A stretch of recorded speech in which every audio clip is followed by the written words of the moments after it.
ഭാര്യയെയും ഭർത്താവിനെയും ജീവിക്കാൻ സമ്മതിക്കാത്ത കുടുംബക്കാരുണ്ട്.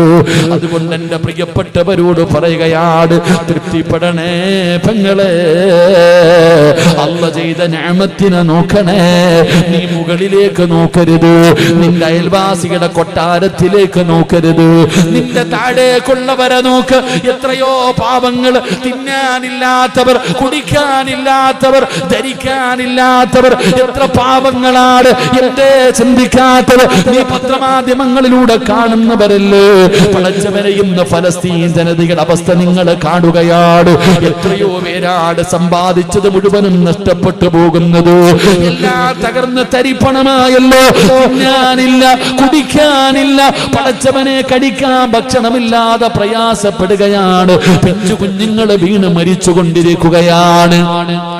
ചെറിയ ചെറിയ മക്കൾ വീണ് മരിച്ചുകൊണ്ടിരിക്കുകയാണ്. സർവ്വതും നഷ്ടപ്പെട്ടു പോയടോ. അതാ പത്രമാധ്യമങ്ങളിലൂടെ വായിച്ചില്ലേ?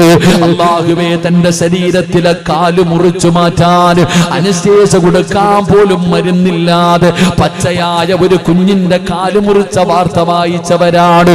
എന്തേ നമ്മൾ ചിന്തിക്കാത്തത്? അള്ള ചെയ്ത നിഅമത്തിനെ കുറിച്ച് ചിന്തിക്കണോ? അള്ള നിനക്ക് പണം തന്നില്ലേ, വീട് തന്നില്ലേ, ആരോഗ്യം തന്നില്ലേ, സമാധാനം തന്നില്ലേ, കഴിക്കാനുള്ള ഭക്ഷണം തന്നില്ലേ? ഇതൊന്നുമില്ലാതെ എത്രയോ പേര് കടന്ന് ജീവന് വേണ്ടി മല്ലടിക്കുന്നയാള്. അല്ലാഹുവേ, നീ അവരെ രക്ഷപ്പെടുത്തണേ അല്ലാ, അവരെ സഹായിക്കണേ അല്ലാ.